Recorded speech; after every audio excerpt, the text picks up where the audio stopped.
Hello student, science world के YouTube channel पर आप सभी का स्वागत है। आज के लेक्चर में हम एक्सक्रीटरी सिस्टम के कुछ क्वेश्चन सीखेंगे। इससे जो पहला लेक्चर था उसमें हमने नया चैप्टर स्टार्ट किया था ब्रीथिंग एंड गैस एक्सचेंज के बाद में कुछ क्वेश्चन हमने उस लेक्चर में देखे थे। आज कुछ उसके आगे के क्वेश्चन और देखेंगे। तो फर्स्ट क्वेश्चन क्या हमारे सामने, फर्स्ट क्वेश्चन है metabolic waste contain nitrogen in our body are due to, कि हमारे मेटाबॉलिक वेस्ट में जो नाइट्रोजन होता है वो किसकी वजह से होता है। देखो हमने देखा था मेटाबॉलिक वेस्ट में क्या आ जाएगा, जैसे यूरिया आ जाएगा, ठीक है, यूरिया आ जाएगा और क्या आ जाएगा, अमोनिया आ जाएगा।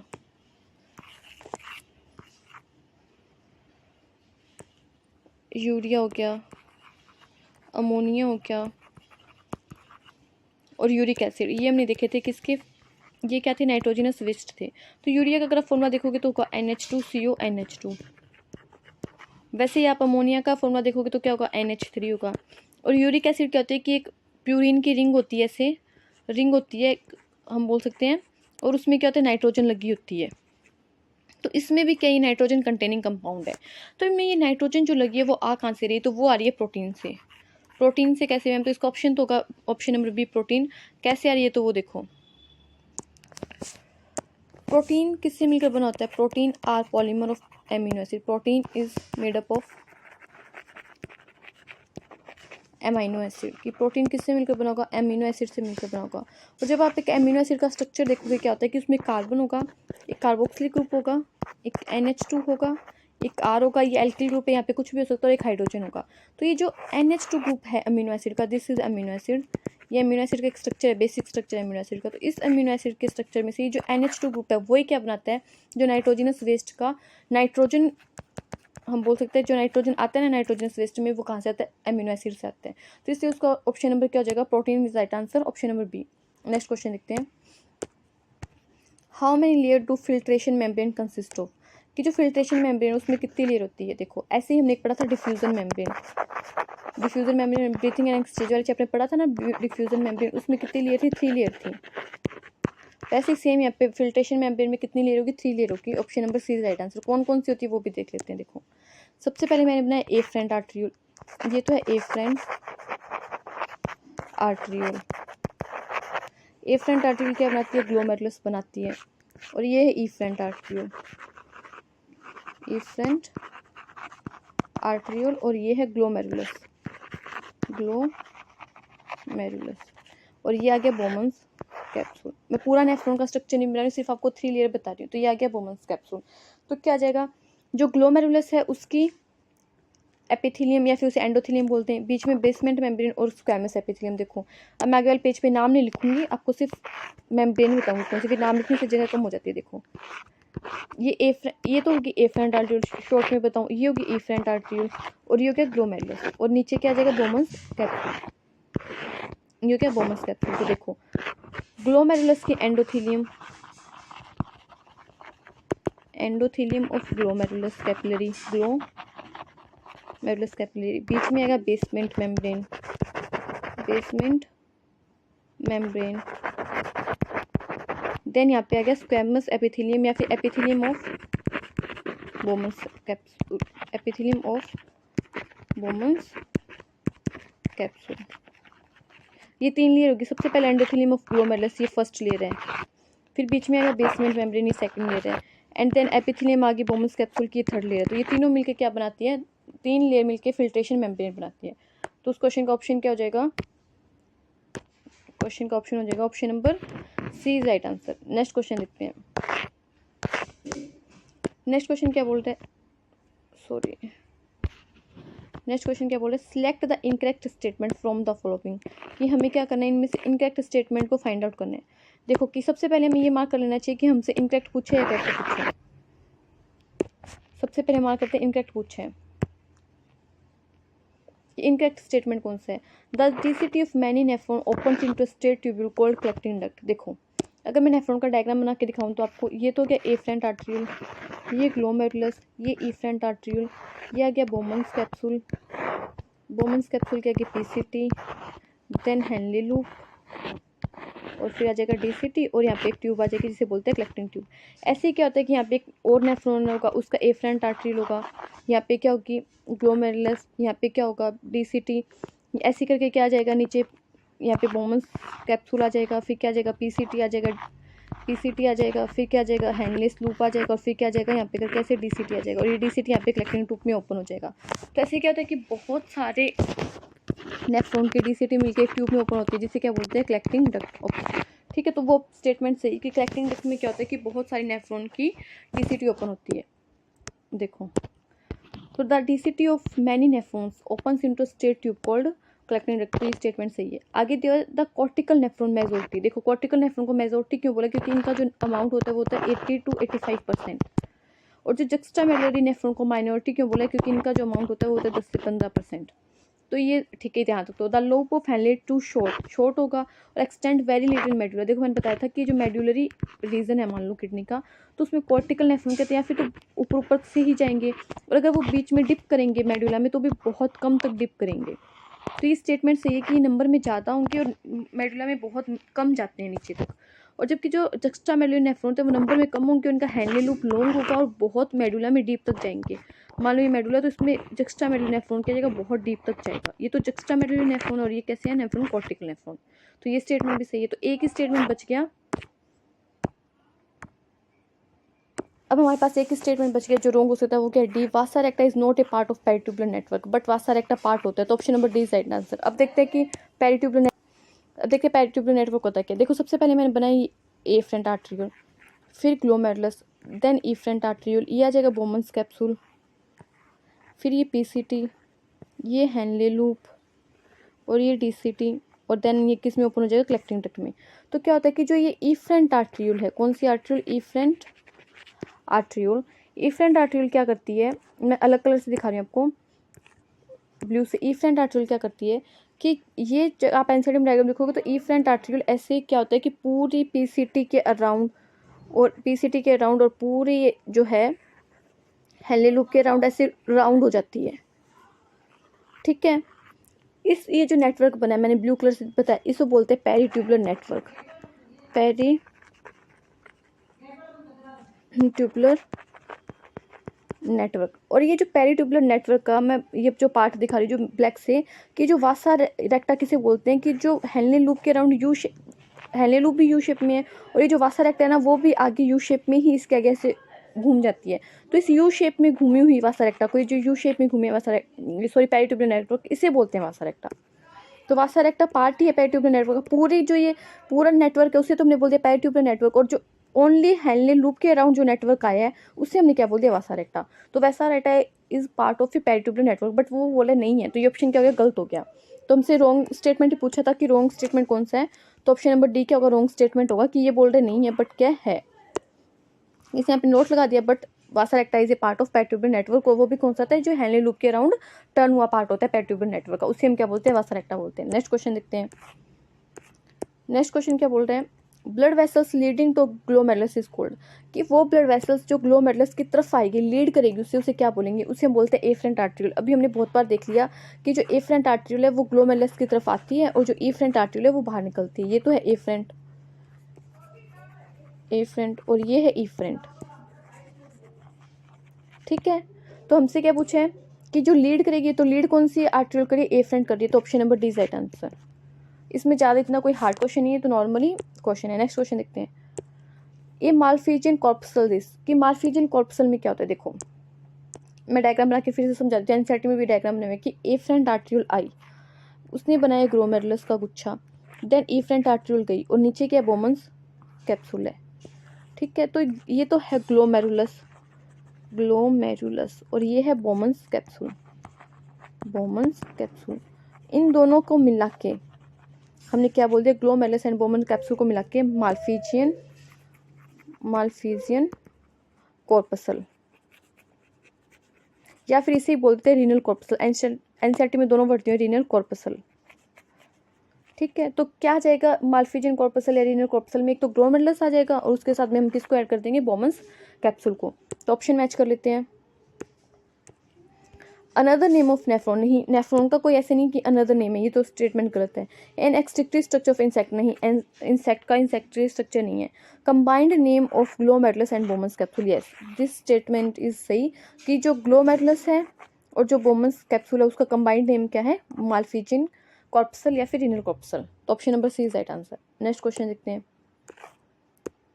नेक्स्ट क्वेश्चन क्या देखा है, फिल्ट्रेशन मेम्ब्रेन कंसिस्ट ऑफ, कि फिल्ट्रेशन मेम्ब्रेन में क्या होता है, अभी हमने थोड़ी देर पहले देखा था, मैं डायग्राम से फिर से बताऊं। ये तो आ गया ग्लोमेरुलस के एपिथेलियम, देन बीच में क्या है, ये बेसमेंट मेम्ब्रेन, यहाँ पे आ जाएगी बेसमेंट मेम्ब्रेन, ये बोमन्स कैप्सूल की एपिथेलियम आ जाएगी यहाँ पे, और यहाँ पे क्या आ जाएगी, एंडोथेलियम आ जाएगी ग्लोमेरुलस की। Endothelium of glomerulus blood vessels, yes. Epithelium और Bowman's capsule, yes. Basement membrane between the above 2 layers, yes. तो all of the above, option number D क्या राइट आंसर आएगा। कि फिल्ट्रेशन मेम्ब्रेन होती है वो 3 लेयर से मिलकर बनी होती है, कौन कौन सी है उनके नाम लिखे हुए हैं, और ये हमने पहले डिस्कस भी कर लिया क्वेश्चन में। नेक्स्ट क्वेश्चन देखते हैं।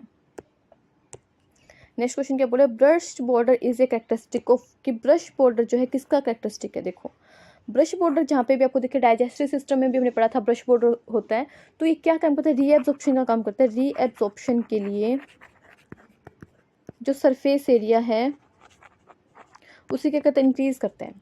तो यहाँ पे रीएब्जॉर्प्शन का होता है पीसीटी में होता है, पीसीटी में हमें देखने को मिलता है ऐसे करके सेल्स।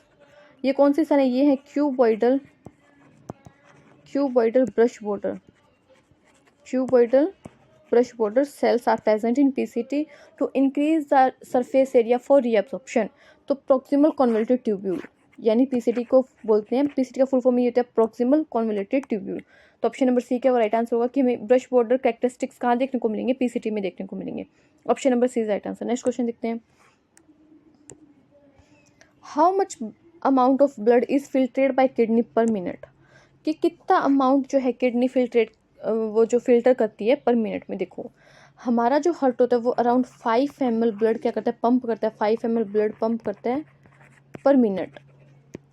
5 ml नहीं, सॉरी 5 लीटर, 5 ml कहाँ बोल दिया, 5 ml नहीं 5 लीटर ब्लड पंप करते हैं। अगर मैं इसको ml में चेंज करूँ तो 5000 ml हो जाएगा ना, क्योंकि 1 लीटर में 1000 ml होते हैं तो 500 ml ब्लड पंप करता है पर मिनट हमारा हार्ट। तो इस 500 ml में से 1100 से 1200 ml, 1100 से 1200 ml कहाँ जाते हैं, हमारी किडनी के पास जाते हैं फिल्टर होने। मतलब क्या करती है, किडनी फिल्टर कर देती है। How much amount of blood is filter by kidney per minute, तो कितना फिल्टर करती है पर मिनट किडनी, 1100 से 1200 ml। और इसी एनसीईआरटी में बोला हुआ है कि टोटल ब्लड का 5000 ml ब्लड हो गया तो उसका कितना परसेंट हो गया, 20%। हम अमाउंट मतलब बता सकते हैं, क्योंकि 5000 का 20% निकालें तो कितना आएगा, 5000 का हमने 20% निकाला, अराउंड कितना आएगा, 5 दूनी 10, 1000 आ रहा है ना। तो अराउंड ऐसे लिखा हुआ है कि अप्रोक्सीमेटली, हम बोल सकते हैं अप्रोक्सीमेटली, कि जो ब्लड पंप करता है उसका 20% ब्लड कहाँ जाता है, किडनी के पास जाता है। तो उसका अमाउंट कितना होता है, अराउंड 1100 से 1200 ml। ठीक है, ये एनसीईआरटी में डायरेक्ट लाइन मेंशन की, तो option number B is right answer. कि कितना किडनी फिल्टर करती है ब्लड को पर मिनट, 1100 से 1200 ml किडनी जो है फिल्टर करती है ब्लड को per minute. Option number B is right answer. Next question देखते हैं। नेक्स्ट क्वेश्चन क्या बोल रहे हैं, नेक्स्ट क्वेश्चन क्या बोला है, देखो the value of GFR in a healthy individual, हमसे पूछा गया कि वैल्यू कितनी होगी जीएफआर की एक हेल्दी पर्सन में। जीएफआर मतलब हो गया जीएफआर की फुल फॉर्म देखें तो ग्लोमेरुलर फिल्ट्रेशन रेट। जीएफआर की फुल फॉर्म होती है ग्लोमेरुलर फिल्ट्रेशन रेट, और वो कितनी होती है 125 ml पर मिनट। कि 1100 से 1200 तो आया किडनी में, 1100 से 1200 ब्लड तो एंटर किया किडनी में, और उसमें से किडनी ने 1 मिनट में फिल्टर कितना कर लिया, 125 ml। ठीक है, तो 125 ml फिल्टर कर लिया 1100 से 1200 ml में, तो फिल्ट्रेशन रेट कितना हो गया, 125 ml पर minute. Option number A is right answer. ये डायरेक्ट एनसीईआरटी डाटा दिया, बच्चे कंफ्यूज करेंगे 150 100, तो ये भी हमें ये नहीं मानना कि 150 का 100 का, तो डायरेक्ट जो एनसीईआरटी में डाटा दिया हुआ है मतलब वो कन्फर्म है, जो डाटा एनसीईआरटी में दिए वो कितना है 125 ml पर मिनट। टोटल आता कितना है 1100 से 1200 ml पर मिनट, और उसमें से फिल्टर कितना करती है किडनी 125 ml पर मिनट, जिससे हम क्या बोलते हैं जीएफआर, ग्लोमेरुलर फिल्ट्रेशन रेट। ठीक है, नेक्स्ट देखते हैं क्वेश्चन। नेक्स्ट क्वेश्चन क्या है, सिलेक्ट एमेनोटैलिक फ्रॉम द फॉलोइंग। अब देखो ये अच्छे क्वेश्चन। अमोनोटैलिक क्या होता है, कि जो एनिमल अमोनिया को क्या करेंगे, एक्सक्रीट करेंगे। जो एनिमल क्या करेंगे, अमोनिया को एक्सक्रीट आउट करेंगे। अमोनिया उनका जिनका वेस्ट मटेरियल होगा उन्हें हम क्या बोलेंगे, एमिनोटैलिक एनिमल बोलेंगे। ये क्या लिखा है मैंने, अमोनिया लिखा, राइटिंग बहुत गंदी आ रही है, अमोनिया। जो एनिमल अमोनिया निकालेंगे उन्हें हम क्या बोलेंगे, एमिनोटैलिक एनिमल बोलेंगे। कौन कौन से एग्जाम्पल आपको एनसीईआरटी में दिए वो में ध्यान रखने। एक तो मैं ध्यान रखना बोनी फिश, एक हमें ध्यान रखना है एम्फीबियंस, वो भी कैसे, एक्वेटिक एम्फीबियंस, एक्वेटिक एम्फीबियंस। जो डाटा एनसीईआरटी में दिए हमें वही ध्यान रखने जो एग्जाम्पल, और हमें कोई एग्जाम्पल अदर से याद नहीं है। और जो है एक्वेटिक इंसेक्ट, इनके आगे एक्वेटिक लगाए क्योंकि हमें अमोनिया को निकालने के लिए बहुत ज़्यादा पानी की ज़रूरत होती है। और अमोनिया वही एनिमल एक्सक्रीट कर सकते हैं जो पानी में रहते हैं, क्योंकि उनके पास पानी होगा। अब हम तो नहीं अमोनिया निकालते, हम तो यूरिया निकालते हैं, क्योंकि हम पानी में नहीं रहते, हम तो धरती पर रहते हैं। तो एक्वेटिक इसीलिए लगाया एम्फीबियंस के आगे कि जो एम्फीबियन एक्वेटिक होंगे जो पानी में रहेंगे वही अमोनिया निकालेंगे, और वही इंसेक्ट अमोनिया निकालेंगे जो पानी में रहेंगे। तो बोनी फिशेज भी कहाँ रहती है, पानी में रहती है। एक्वेटिक एम्फीबियंस और एक्वेटिक इंसेक्ट, ये 3 एग्जाम्पल आपको एनसीईआरटी में दिए हुए हैं, और ये तीनों के एग्जाम्पल में देख के तो हम देख लेंगे ऑल ऑफ दीज आंसर करेंगे। हमें बोनी फिशेज दे दी, many bony fishes, aquatic insect दे दी और एक्वेटिक एम्फीबियंस दे दी। ये तीनों के तीनों क्या करते हैं, एग्जाम्पल एनसीईआरटी में दिए, और ये तीनों के तीनों क्या एक्सक्रीट आउट करेंगे, अमोनिया एक्सक्रीट आउट करेंगे अपनी बॉडी में से। अमोनिया NH3 वेस्ट मटेरियल होगा। और अमोनिया ये क्यों करेंगे, ये एक्वेटिक एनिमल है, इनके पास पानी है बहुत सारा, तो ये अमोनिया को रिलीज़ कर सकते हैं। हम नहीं कर सकते, हम यूरिया रिलीज़ करते हैं, हम हमारे अमोनिया को चेंज करते हैं यूरिया में। लीवर के अंदर ऑर्निथिन साइकिल चलता है, यूरिया साइकिल चलता है, जिसमें क्या होता है, अमोनिया को यूरिया में चेंज किया जाता है, फिर हम उसे क्या करते हैं, यूरिन के थ्रू हमारी बॉडी से बाहर निकालते हैं।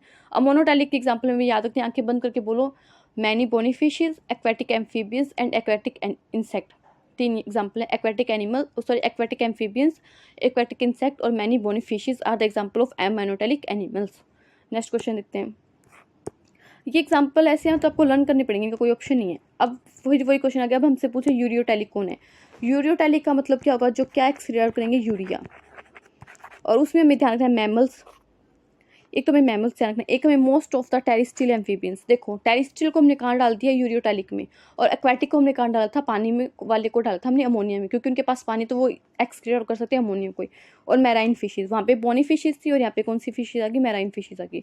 तो option number D, all of the above is right answer. ये तीनों ही एग्जाम्पल एनसीईआरटी में दिए हुए हैं, तो इनको हमें लर्न करना पड़ेगा और कोई ऑप्शन नहीं है। 2 बार हम आंखें बंद करके बोलेंगे तो याद हो जाएंगे। देखो आगे नेक्स्ट क्वेश्चन क्या बोल रहा है, इसमें हमें इनकरेक्ट स्टेटमेंट फाइंड आउट करना है। Animals accumulate ammonia, urea, uric acid, CO2 and water bye metabolic activities. ठीक है कि एनिमल क्या करते हैं, ammonia, urea, uric acid, CO2 and water क्या करते हैं, मेटाबॉलिक एक्टिविटी से क्या करते हैं, ये क्या करते हैं, एक्यूमुलेट करते हैं। एक्यूमुलेशन हो जाएंगे इनको बॉडी में, फिर इनको बाहर भी निकालना होगा।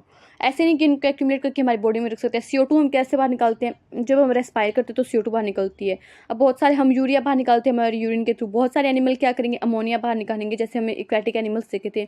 और बहुत सारी इसका एग्जाम्पल भी बताया यूरिक एसिड का, तो याद करने की ट्रिक RBI और इंसेक्ट, सॉरी इंसेक्ट नहीं, RBI और क्या बताया था, लैंड स्नेल बताया था मैंने। इंसेक्ट तो उसमें आ गया, एक्वेटिक इंसेक्ट तो उसमें क्या नाम है, अमोनियोटैलिक में आ गया ना। तो इसमें क्या बताया था मैंने, RBI और लैंड स्नेल। RBI में रेप्टाइल्स, बर्ड्स एंड इंसेक्ट आ गया, और उसमें क्या गया, वो क्या कहते हैं, लैंड स्नेल तो एक एग्जाम्पल। ठीक है, तो ये क्या थे, ये एक्यूमुलेट करते हैं मेटाबॉलिक एक्टिविटी से। ठीक है, animal accumulate substance like iron and urea, ammonia, uric acid and water removal totally और पार्शली। अब जो ये इनको एक्यूमुलेट कर लिया तो इनको बाहर भी निकालना पड़ेगा, चाहे टोटली निकालें चाहे पार्शली निकालें, क्योंकि हम इनको बॉडी में एक्यूमुलेट करके नहीं रख सकते हैं, ये हार्मफुल होते हैं। Ammonia produced by metabolism is converted into urea in liver of mammals. Yes, कौन सा साइकिल चलता है, अमोनिया को यूरिया में चेंज करते हैं, यूरिया साइकिल बोलते हैं।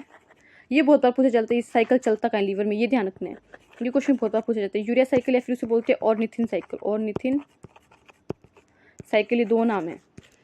Kidney play significant role in the removal of ammonia directly. देखो किडनी का ना सिग्निफिकेंट नहीं आएगा, यहाँ पे इनसिग्निफिकेंट आएगा, इनसिग्निफिकेंट, कि अमोनिया को रिलीज करने में किडनी का कोई भी रोल नहीं होता है, क्योंकि अमोनिया जो रिलीज होती है वो होती है डिफ्यूजन से।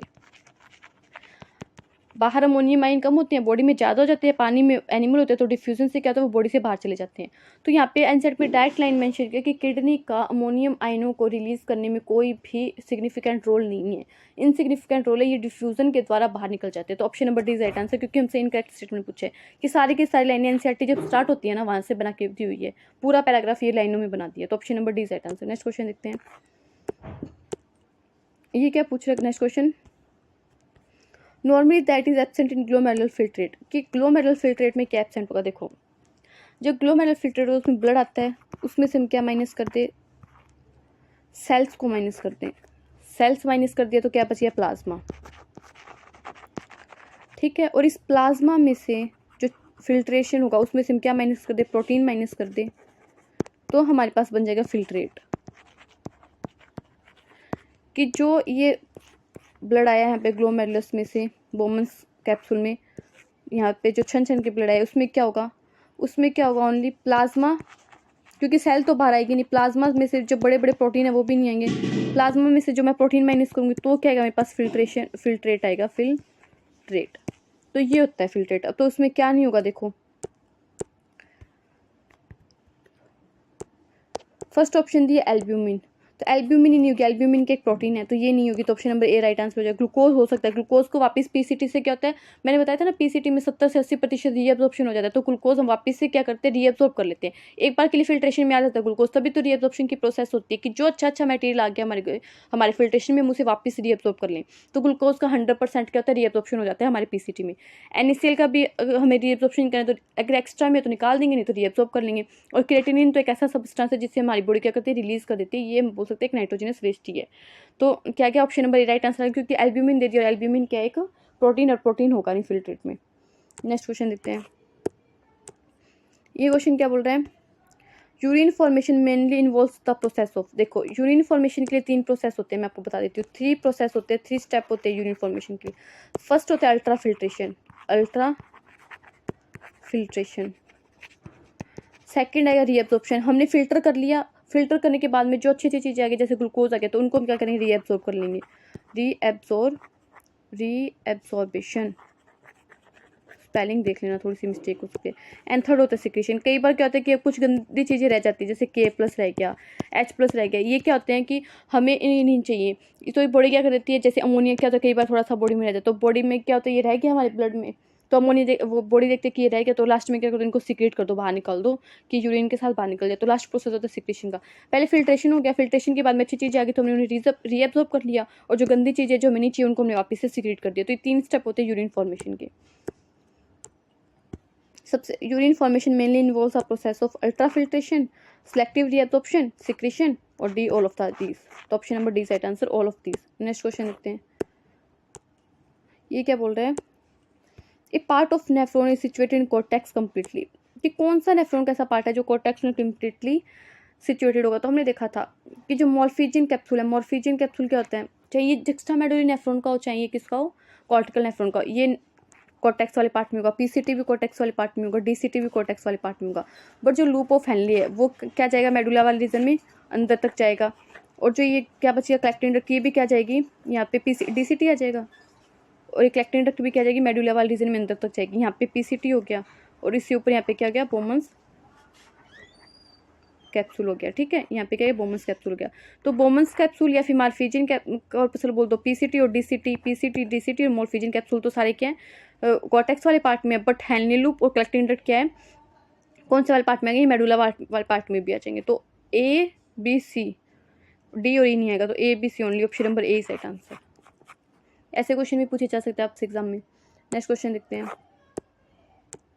ये क्या बोला, दो glomerular filtration rate would be decreased bye, कि हम ग्लोमेरुलर फिल्ट्रेशन रेट है उसको कैसे डिक्रीज करेंगे यानी कम करेंगे। कॉन्सेंट्रेशन ऑफ एफरेंट आर्टेरियल, देखो अगर आपने ध्यान दिया तो एफरेंट आर्टेरियल को मैं हमेशा ऐसे थोड़ी चौड़ी बनाती हूँ, जो एफरेंट आर्टेरियल उससे हमेशा ऐसे पतली बनाती हूँ, क्यों, क्योंकि यहाँ से तो ब्लड बहुत सारा आया वो यहाँ पे ठहरा रहे और बहुत कम मात्रा में यहाँ से निकले, तो जिससे क्या कि अच्छी तरह से यहाँ पे फिल्ट्रेशन हो जाए, ब्लड यहाँ पे होगा तो फिल्टर हो जाएगा, जितना आया उतना ही जल्दी से बाहर किया, तो फिल्ट्रेशन कैसे होगा, कोई चीज़ छलनी में रुकनी तो चाहिए ना, आपने ढाली नहीं उससे पहले तो छलनी से बाहर निकाल ली, तो फिल्टर कैसे हुई, तो कुछ देर के लिए यहाँ पे कोई चीज़ ठहरेगी तो उसका अच्छे से फिल्ट्रेशन हो जाएगा। तो जैसे मैंने क्या कर दिया, इसको और पतली कर दिया, कॉन्स्ट्रक्ट कर दिया इसे एफरेंट आर्टेरियल को, तो चीज़ यहाँ पे जो फिल्ट्रेट है वो जो ब्लड है मतलब जो प्लाज्मा है वो यहाँ पे और टाइम के लिए ठहरेगा, तो जिससे क्या होगा फिल्ट्रेशन हो जाएगा, तो इससे तो क्या होगा फिल्ट्रेशन इंक्रीज होगा, तो ये ऑप्शन नहीं होगा। An increase in infant arterial pressure, अब देखो कोई चीज़ को मैं प्रेशर से भेजूंगी, तो प्रेशर से भेजूंगी तो क्या होगा, यहाँ पे प्रेशर से आएगी तो वो चीज़ क्या होगा, फिल्टर जल्दी होगा उस चीज़ का। आप देखना किसी चीज़ को ऊपर से मान लो छलनी है और ऊपर से आप उस पर प्रेशर लगा रहे तो वो चीज़ जल्दी से नीचे जाएगी ना, फिल्टर जल्दी से हो जाएगा, तो इससे तो क्या होगा फिल्टर जल्दी से होगा, हमें डिक्रीज करना है। Compression of the renal capsule, हाँ इससे क्या था कि मान लो मैंने रीनल कैप्सूल को क्या कर दिया, छोटा कर दिया, उसे दबा दिया ना, कैप्सूल को दबा दिया, तो क्या हो जाएगा, जो फिल्ट्रेशन रेट है वो कम हो जाएगी, तो option number C is right answer. और अगर मैंने ब्लड फ्लो को बढ़ा दिया तो ब्लड फ्लो बढ़ गया तो फिर फिल्ट्रेशन और जल्दी होगा। ठीक है, मान लो छलनी में कोई चीज़ आई नहीं तो छलनी कहाँ से, और छलनी में कोई चीज़ आ रही है तो वो छन जाएगी। जैसे ब्लड फ्लो ज़्यादा होगा, जल्दी जल्दी चीज़ जाएगी तो जल्दी जल्दी छनेगी। तो option number C right answer होगा। नेक्स्ट क्वेश्चन क्या है, aquatic animal are mostly ammonotelic because, अभी मैंने थोड़ी देर पहले बताया था कि अमोनिया को रिलीज़ करने के लिए क्या चाहिए, बहुत ज़्यादा वाटर चाहिए, एक्सेस अमाउंट में वाटर चाहिए, तभी हम क्या कर सकते हैं, अमोनिया को रिलीज़ कर सकते हैं। और एक्वेटिक एनिमल इसीलिए अमोनिया को रिलीज़ करते हैं क्योंकि उनके पास में पानी होता है बहुत सारा। Ammonia helps in the checking to interflow water into body, excretion of ammonia requires large amount of water which is available to these animals. Yes, ये ऑप्शन सी का कि अमोनिया को सीक्रेट करने के लिए लार्ज अमाउंट में water चाहिए, और जो कहता है एक्वेटिक एनिमल के पास में होता है। दे गेट लेस लाइट, नहीं लाइट कम मिल जाए तो अमोनिया निकालेंगे। अच्छा जी, वाटर कंसिस्ट लेस नाइट्रोजन, नहीं ये कोई नहीं कि नाइट्रोजन कम होता है वाटर में तो हम अमोनिया निकाल देते हैं, नहीं। एक्वेटिक एनिमल के पास में मोनोटैलिक होने का रीज़न ये है कि उनके पास पानी है तो वो आराम से अमोनिया निकाल सकते हैं। हमारे पास पानी नहीं है तो हमें अमोनिया को यूरिया में चेंज करना पड़ेगा, देन यूरिया हम हमारी बॉडी से एक्सक्रीट आउट करेंगे। तो option number B is right answer. Next question देखते हैं, ये क्या बोल रहा है, nitrogenous waste is excreted mainly as, कि नाइट्रोजनस वेस्ट कैसे एक्सट्रेटेड होता है। देखो, एक तो यहाँ पे दिया फ्रॉग और एक टैडपोल, ये समझ लो। टैडपोल क्या होता है, पानी में रहता है। टैडपोल एक्वेटिक एम्फीबियन में आ जाए। टैडपोल क्या होता है, लार्वल स्टेज होती है किसकी, फ्रॉग की, लार्वल। आगे वाले पेज पे लिखती हूँ, उस पर थोड़ी राइटिंग अच्छी आएगी। टैडपोल क्या होता है, larval stage of frog. Frog की लार्वल स्टेज होती है कौन, टैडपोल। ये कहाँ रहता है, एक्वेटिक होता है। और अगर एक्वेटिक है तो क्या रिलीज करेगा, ये अमोनिया रिलीज करेगा। और फिर जो फ्रॉग होता है वो क्या आता है, लैंड पे भी आ जाता है। तो अमोनिया क्या निकालेगा, यूरिया निकालेगा। अमोनिया एक यूरियोटैलिक एनिमल है, एंड जो टैडपोल है वो एमेन्यूटैलिक है। तो बस यही हमें देखना ऑप्शन में, वही हमसे पूछा जा रहा है टैडपोल और फ्रॉग के लिए कि क्या सही है इनके लिए। तो ऑप्शन नंबर बी देखो, urea in frog and ammonia in tadpole, option number B सही हो जाएगा। इसमें क्या यूरिया इन टैडपोल, नहीं यूरिया क्यों निकालेगा टैडपोल, टैडपोल के पास तो पानी, क्योंकि टैडपोल एक्वेटिक है। यूरिक एसिड तो फ्रॉग निकालता है नहीं, यूरिया निकालता है। यूरिया इन बोथ नहीं, बोथ में यूरिया नहीं होगा। टैडपोल में अमोनिया होता है एंड जो यूरिया तो वो फ्रॉग में। तो ये आप अपनी एनसीईआरटी में मेंशन कर सकते हो, ये एनसीईआरटी में लिखा नहीं हो कि टैडपोल में अमोनिया होगा, तो आप अपनी एनसीईआरटी में लिख सकते हो कि टैडपोल में अमोनिया हो, क्योंकि टैडपोल जो है वो लार्वल स्टेज है फ्रॉग की, और वो पानी में रहती है तो वो अमोनिया रिलीज करेगी। और जो यूरिया वो लैंड पे आता है तो वो फ्रॉग, सॉरी यूरिया क्या, वो जो फ्रॉग है वो लैंड पे भी होता है तो फ्रॉग क्या रिलीज करता है, यूरिया रिलीज करता है। तो option number B right answer. Next question देखते हैं, यूरिया इज डिराइव्ड फ्रॉम, कि यूरिया किससे डिराइव होता है। अभी मैंने बताया था यूरिया किससे बनेगा, अमीनो एसिड से बनेगा, क्योंकि अमीनो एसिड से क्या बनेगी, अमोनिया बनेगी, और अमोनिया आगे जाके क्या बनाएगी, यूरिया बनाएगी। ठीक है, कहाँ बनाएगी, लीवर में। साइकिल कौन सा चलेगा, यूरिया साइकिल या फिर ऑर्निथिन साइकिल। तो option number B is right answer. Next question देखते हैं, ईच नेफ्रॉन कंसिस्ट ऑफ, कि नेफ्रॉन में क्या होता है। देखो, जब आप देखो कि नेफ्रॉन में दो चीज़ें बताई हुई है कि देखो ये एफरेंट आर्टरियल आई, इसने क्या बनाया, ग्लोमेरुलस बनाया, एफरेंट आर्टरियल गई, और फिर आ गया बोमन्स कैप्सूल, देन पीसीटी, फिर Henle loop, then DCT and then collecting duct. तो ये जो ट्यूब वाला पार्ट है, देखो ऑप्शन देखो क्या दिए थे, each nephron consist of glomerulus, renal tubules, both and B और कैलिक्स। चलो एक बार उस डायग्राम में मैं आपको एक्सप्लेन कर ही देती हूँ। यहाँ पे फिर वो डायग्राम बनाई, देखो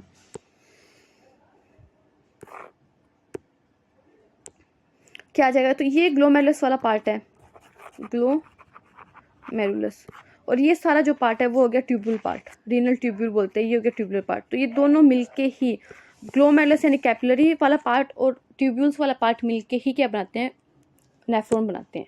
तो बस यही पूछे इसमें कि ईच नेफ्रॉन कंसिस्ट ऑफ, क्या कंसिस्ट करेगा, इसमें ग्लोमेरुलस आएगा। तो क्या आएगा नेफ्रॉन में, ग्लोमेरुलस आएगा और रीनल ट्यूब्यूल्स आएगा। रीनल ट्यूब्यूल्स में वही सारा पीसीटी, डीसीटी, वो सारा इसी में आएगा। हेनले लूप हो गया, बोमन्स कैप्सूल हो गया। तो both A and B is right answer, option number C.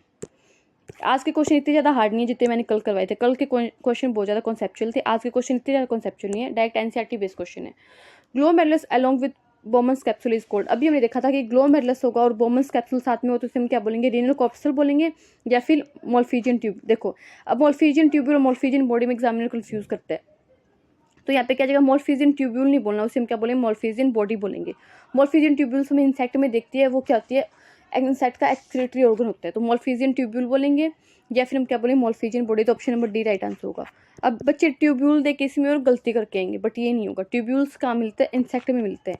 Insect का जो हम बोल सकते हैं एक्सक्रीटरी ऑर्गन होता है वो क्या होता है, ये मोल्फिजियन ट्यूब्यूल। तो option number D is right answer. Next question देखते हैं, filtration of blood occurs in, कि ब्लड का फिल्ट्रेशन कहाँ होता है, लूप ऑफ हेनले में होता है, बोमन्स कैप्सूल में होता है, लंग में होता है, रीनल पेपिला में होता है। देखो एफरेंट आर्टिलाई उसने ग्लोमेरुलस बनाया, ईफरेंट आर्टिलाई और क्या भैया बोमन्स कैप्सूल। तो यहाँ से फिल्टर छन छन के आता है ना, फिल्टर छन छन के आता है, ब्लड छन छन के फिल्ट्रेशन बनता है। तो फिल्ट्रेशन की प्रोसेस कहाँ होती है, बोमन्स कैप्सूल में। तो option number B is right answer.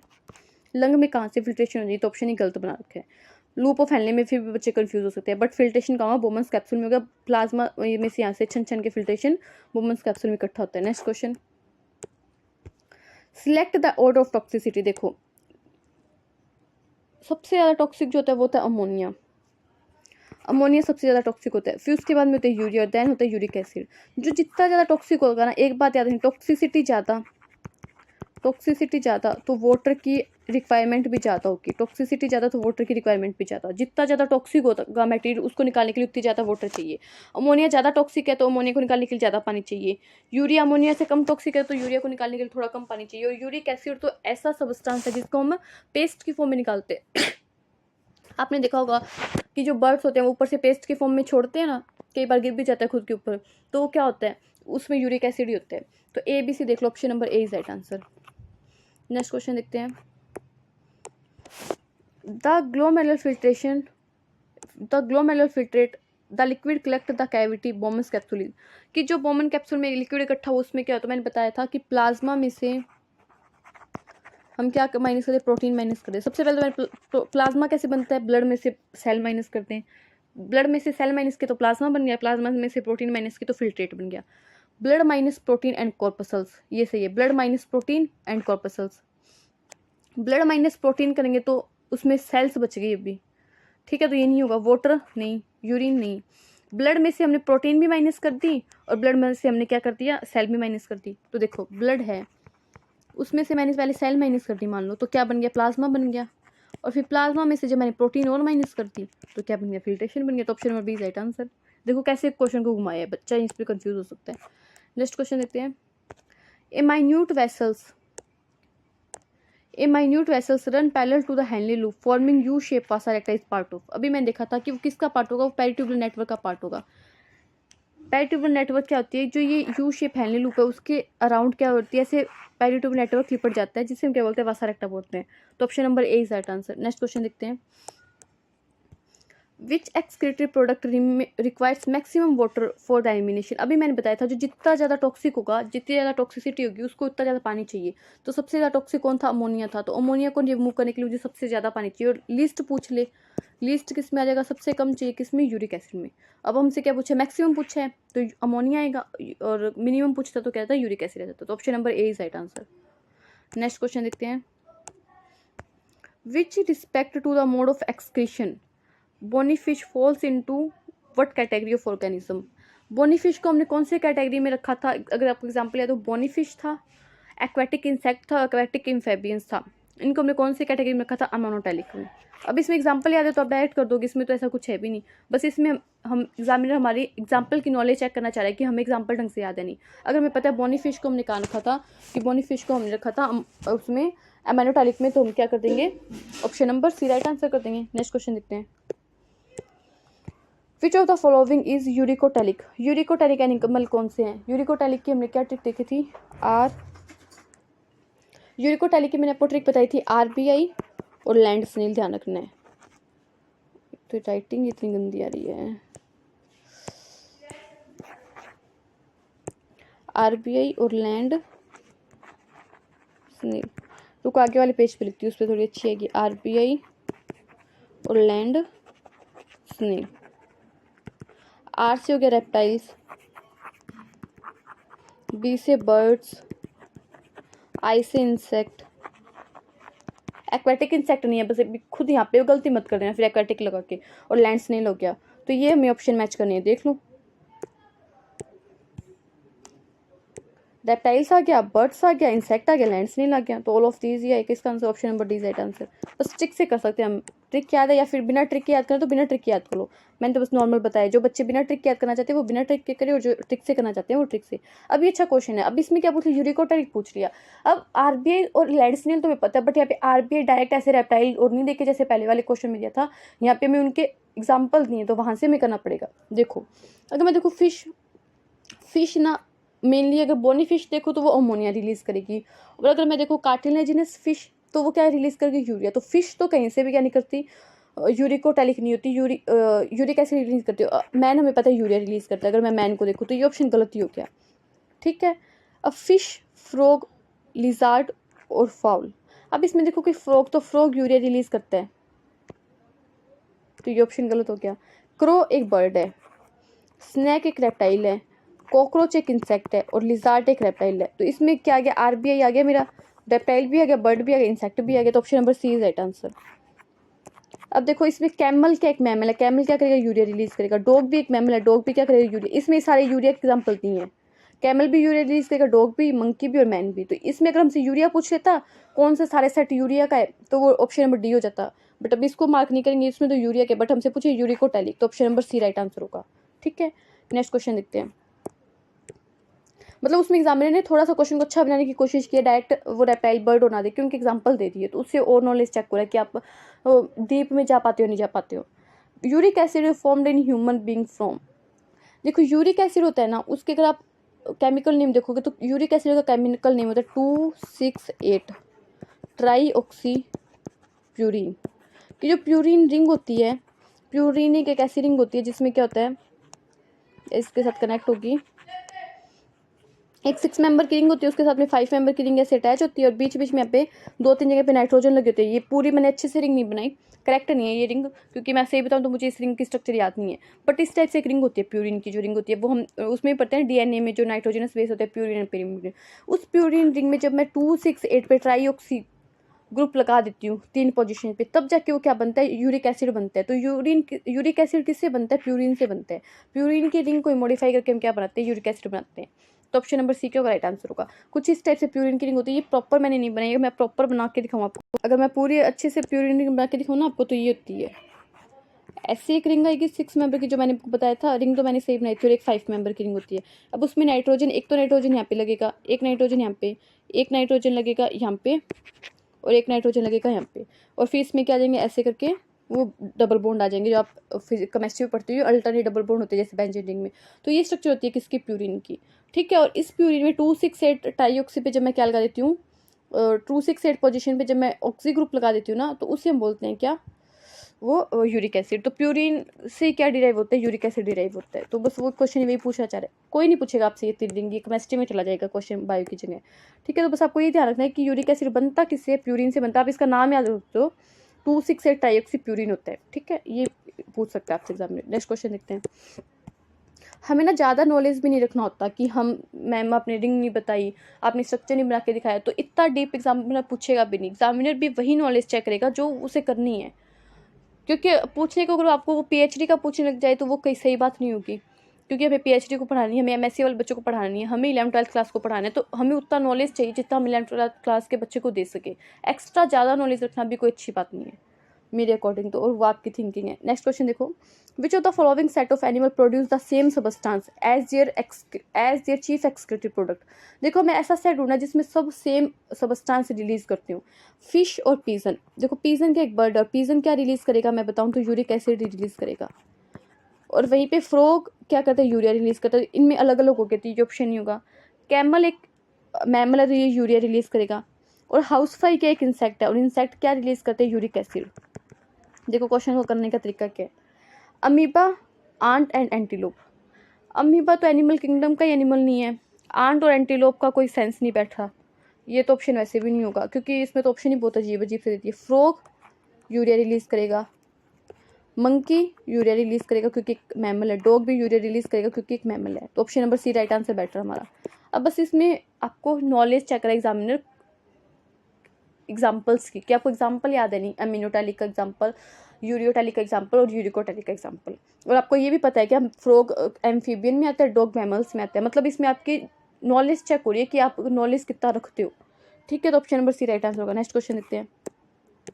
ये क्या बोला, select the incorrect statement from the following. हमें इनकरेक्ट स्टेटमेंट ढूंढना है। सबसे पहले तो इनकरेक्ट मार्क करो। Ammonia is readily soluble in water, yes बहुत सॉल्युबल होता है वाटर में, और डिफ्यूजन के साथ क्या होता है, रिमूव भी हो जाता है, किडनी का कोई सिग्निफिकेंट रोल भी नहीं है। Ammonia is generally excreted by the process of diffusion, ये मैंने बताया था। Ammonia is excreted as ammonium ion through the gill surface of fishes. हाँ, फिशेज क्या होती है, एक्वेटिक एनिमल्स होती हैं, और इनमें क्या तो गिल्स के थ्रू क्या होता है कि अमोनियमाइन के फॉर्म में एक्सक्रीशन होता है, किसका, अमोनिया का। Ammonia is a major and urea and uric acid are the minor form of nitrogen waste excreted by animals. नहीं, ये गलत है, क्योंकि मेजर फॉर्म जो है ना वो यूरिया एंड यूरिक एसिड ही है, क्योंकि ज़्यादातर animal urea and uric acid he excrete करते हैं। सिर्फ अमोनिया तो वही एक्सक्रीट करेंगे जो एनिमल पानी में रहेंगे, और ज़्यादातर एनिमल आप देखोगे तो कहाँ रहते हैं, लैंड पे रहते हैं, और बर्ड्स भी बहुत है जो हम बोलते हैं हवा में उड़ते हैं। तो ये स्टेटमेंट गलत है कि ज़्यादा अमोनिया रिलीज करते हैं, जबकि ज़्यादा में क्या आएगा, मेजर में क्या आएगा, यूरिया नहीं यूरिया आएगा और यूरिक एसिड आएगा, अमोनिया नहीं आएगा। नेक्स्ट क्वेश्चन देखते हैं। Uric acid is formed in human being from, ये क्वेश्चन रिपीट हो गया, किससे फॉर्म होता है, प्यूरिन से। Next question, uric acid exerted by, uric acid कौन एक्सर्टेड करेगा, पीजन। मुझे तो पीजन ही लगा, क्योंकि पीजन एक बर्ड है, और हमने क्या ट्रिक देखी थी, आरबीआई और लैंड स्नेल, और बी में क्या था, उसमें बर्ड ही था, तो option number A.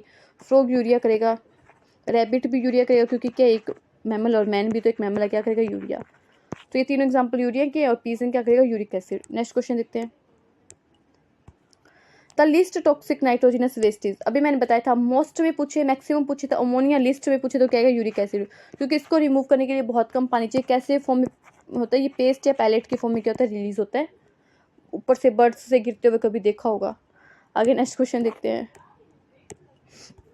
The part through which arteries and veins enter और लीव्स द किडनी कोड। देखो, जब आप एनसीईआरटी देखोगे तो किडनी में ऐसे करके एक डायग्राम बना के दिखाए हुए है, और आपको यहाँ पे एक ऐसे रीजन सा दिखाया है जहाँ से क्या हो रहा है कि हम बोल सकते हैं कि वो एंटर कर रहे हैं, क्या जैसे आर्टरी होगी, आर्टरी एंटर करनी है, वेन बाहर निकल रही है, तो उस वाले रीजन को क्या बोला गया एनसीईआरटी में, वहाँ पे बोला हाइलम। हाइलस ना बोल के यहाँ पे हाइलस लिखा ना, हाइलम बोला है। हाइलम वो वाला रीजन है जहाँ से क्या होता है कि हम बोलते हैं आर्टरी और वेन्स क्या करती है, एंटर करती है या बाहर निकलती है, तो option number C is right answer. उसे हम क्या बोलेंगे, हाइलम बोलेंगे। नेक्स्ट क्वेश्चन, और ये आज की क्लास का हमारा लास्ट क्वेश्चन है। क्वेश्चन क्या बोल रहे हैं, blood vessels leading to glomerulus is called, ये क्वेश्चन रिपीट भी हो गया कि ब्लड वेसल्स जो लीड करेगी ग्लोमेरुलस को, उसको हम क्या बोलेंगे, एफ्रेंट आर्टरी। एफ्रेंट में कंफ्यूज मत होना, एफ्रेंट का मतलब एग्जिट करना, मतलब याद करना ऐसे ई को, एफ्रेंट को एक्सिट करने से कि ये तो बाहर निकलेगी, एक्सिट करेगी, अंदर कौन जाएगी, लीड कौन करेगी ग्लोमेरुलस को, वो करेगी एफ्रेंट आर्टरी। तो option number D right answer. I hope आज आपको आज का लेक्चर अच्छा लगा होगा। क्वेश्चन मैंने आज थोड़े ज़्यादा लिए थे, 37-38 के अराउंड क्वेश्चन थे, और ज़्यादा हार्ड क्वेश्चन भी नहीं थे, टोटली एनसीईआरटी बेस्ड क्वेश्चन थे, एनसीईआरटी की डायरेक्ट लाइनों को उठाकर बनाए हुए क्वेश्चन थे, और इस टाइप के क्वेश्चन आपके एग्जाम में पूछे जाएंगे। अगर आपको वीडियो अच्छी लग रही है तो वीडियो को लाइक करो, चैनल को सब्सक्राइब करो, और अपने फ्रेंड्स के साथ में शेयर करो, जिससे ज़्यादा से ज़्यादा बच्चों को फ़ायदा हो। Thank you.